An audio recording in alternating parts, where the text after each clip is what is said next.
Assalamualaikum warahmatullahi wabarakatuh. Alhamdulillahilladzi wa kafa wa sholatu wassalamu ala ibadilladzina astafa wa ba'du.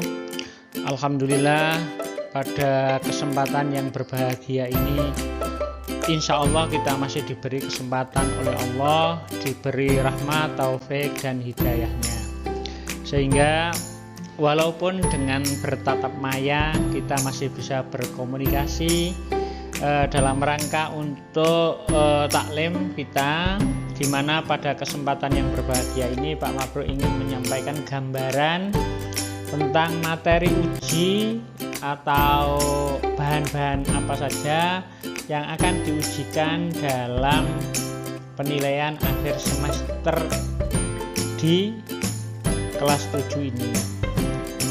Anak-anak sekalian, ketika kita sudah mau menghadapi PAS, berarti kita harus sadar bahwa perjalanan pembelajaran kita ini sudah separuh yang kita lewati, yang kita lalui. Mudah-mudahan separuh yang pertama ini menjadi pijakan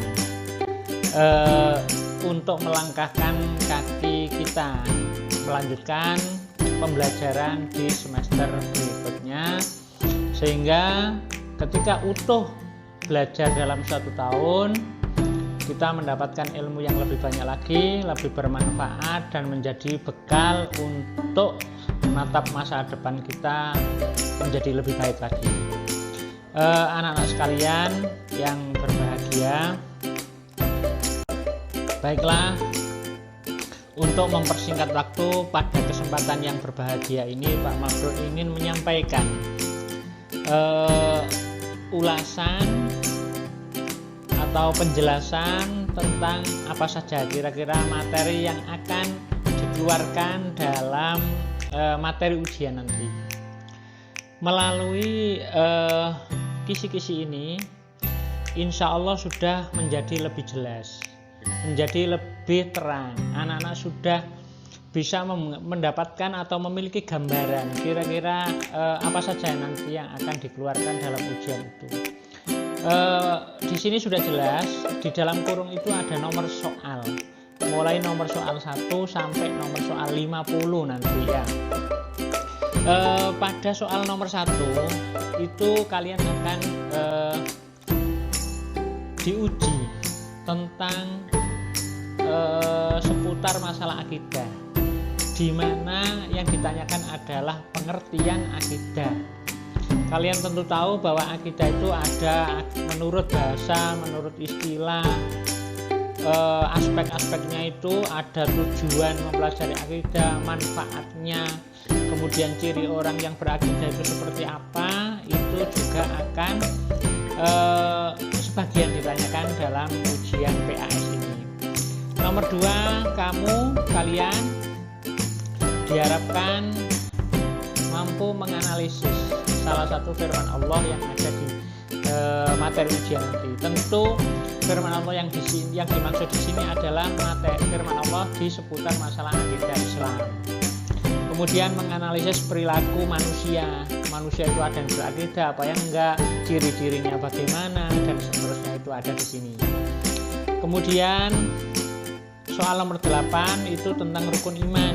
Kalian sebagai seorang mukmin pasti sudah tahu kan, rukun iman itu ada berapa, nomor 1 apa, 2 apa, 3 apa, sampai yang terakhir apa.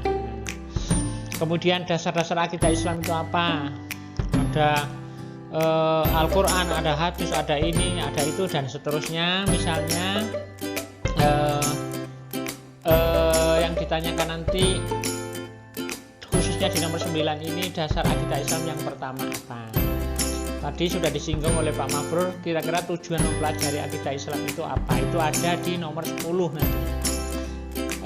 Untuk nomor 5 ini tentang arti akidah secara bahasa. Ada lagi kandungan Al-Quran surat Al-Ikhlas. Ayat 1 itu tentang apa misalnya. Ini juga berkaitan, semuanya itu di seputaran masalah akidah Islam ya. Kemudian dasar akidah Islam yang kedua apa? Ada dasar akidah Islam secara umum itu apa? Nah, Nah, itu persoalan-persoalan di seputar akidah Islam, khususnya di bab yang pertama. Anak-anak sekalian, untuk materi nomor 11 dan 20 isinya seperti ini. Nomor 11 berisi tentang konsep yang membentuk pribadi muslim itu apa, gimana caranya, isinya apa, konsepnya itu maksudnya seperti apa. Nomor 12 kalian nanti akan diberi gambaran tentang surat Al-Ikhlas ayat 1-4. Kalian diminta untuk menjelaskan kandungannya itu apa. Sekali lagi anak-anak, ini masih di seputar masalah akidah Islam. Berikutnya adalah tujuan mempelajari akidah Islam. Loh Pak, tadi sudah ada Pak tujuan mempelajari akidah Islam. Memang betul, tadi sudah ada. Karena tujuan akidah Islam itu bukan satu, maka pertanyaannya menjadi banyak. Nah, karena pertanyaannya banyak, maka jawabannya juga banyak. Akibat orang yang tidak memiliki akidah Islam itu seperti apa? Akan seperti apa jadinya kalau dia itu memang tidak memiliki akidah Islam. Kemudian pengertian patuh tunduk kepada Allah. Ini bab yang berhubungan dengan akidah Islam juga ini. Pengertian patuh tunduk kepada Allah seperti apa. Kemudian nomor 16 itu ada iman menurut bahasa. Kalian pasti sudah tahu kan, ada iman menurut bahasa, ada menurut istilah. Kemudian pengertian iman yang kalau di atas iman menurut bahasa, pengertian iman itu artinya iman menurut istilah akidah, akhlak, akidah Islam. Kemudian ada rukun iman yang ketiga, ada ihsan. Ihsan itu artinya apa? Itu ada di masih seputaran bab 1 anak-anak ya. Anak-anak, selanjutnya untuk soal nomor 21 sampai nomor 30 isinya seperti ini. Ini sudah menginjak bab 2, yaitu pembagian sifat wajib ya, sifat wajib. Sifat Allah itu ada berapa? Ada sifat Allah secara umum itu ada berapa? Kemudian sifat wajib Allah itu ada berapa? Sifat mustaqil Allah itu ada berapa? Sifat jaiz itu ada berapa? Kalau sifat wajib ada sekian, ada berapa? Itu apa saja? Terus artinya apa? Sifat mustaqil ada berapa? Artinya apa? Dan seterusnya. Kemudian sifat wajib Allah sendiri itu dibagi. Nah, sifat wajib Allah ada berapa? Kemudian itu dibagi. Sifat Allah ada berapa? Sifat wajib Allah itu dibagi menjadi berapa? Nah, gitu. Nomor 22, sifat wajib yang mempunyai arti dahulu itu apa? Nomor 23, sifat wajib yang mempunyai arti berkehendak itu apa? Nomor 24, konsep Allah yang tidak sama dengan tidak sama dengan makhluknya. Itu bawahnya salah tulis itu, salah tulis. Konsep sifat Allah bahwa Allah itu tidak sama dengan makhluknya. Nah, ini nanti ada ini di sifat wajib. Nomor 25, arti dari sifat wajib bagi Allah yang berbunyi muridan. Artinya apa?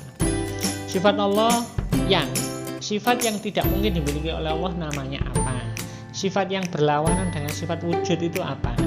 Sifat Allah itu ada nafsiyah, ada salbiyah, ada ma'ani, ada maknawiyah. Nah, sifat nafsiyah itu apa? Ada berapa? Salbiyah itu apa? Ada berapa? Ma'ani itu apa? Ada berapa? Maknawiyah itu apa dan ada berapa? Itu ada semua kan? Kemudian arti sifat wajib Allah kekal itu apa? Kemudian nomor 30 itu kelebihan manusia yang diberikan oleh Allah itu berupa apa? Itu kisaran soal nomor 21 sampai 30. Sekarang nomor 31. Ini masih sifat Allah. Pengertian sifat jaiz itu apa ya?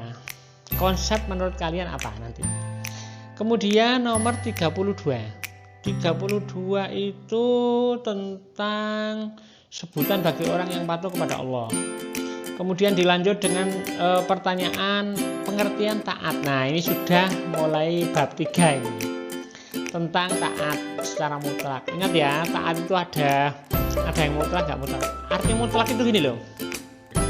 Mutlak itu pasti dan harus taat, nggak boleh enggak. Tapi kalau taat yang tidak mutlak itu dilihat dulu. Contohnya gini, biar kalian tahu ya. Kalau taat kepada Allah dan kepada Rasul itu mutlak namanya, pasti harus taat kalian. Karena semua yang diperintahkan oleh Allah dan Rasulnya pasti baik. Tapi kalau taat kepada manusia itu tidak mutlak. Sebab apa? Kadang manusia sendiri itu berbuat yang tidak baik. Nah, makanya tidak mutlak. Tapi kalau kepada Allah dan Rasulnya pasti mutlak. Wajib, harus, pasti. Yang nomor 35, konsep bersedekah secara sembunyi-sembunyi. Ini berkaitan dengan ikhlas kalau ini ya. Kemudian 36, konsep jalan yang lurus yang diridhoi Allah seperti apa? Istilah bagi orang yang murtad itu apa? Murtad itu orang yang keluar dari agama Islam ya.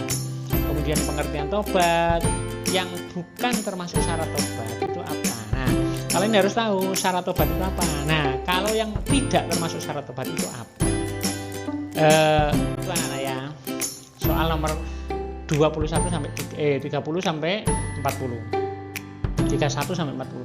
Sekarang 41 sampai 50. Nah, kalian ditanyakan tentang adab sholat dan zikir.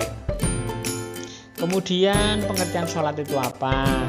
Rukun Islam itu ada berapa, apa saja? Tujuan dari zikir itu apa? Kemudian sholat yang sesuai dengan hadis Nabi itu sholatnya seperti apa?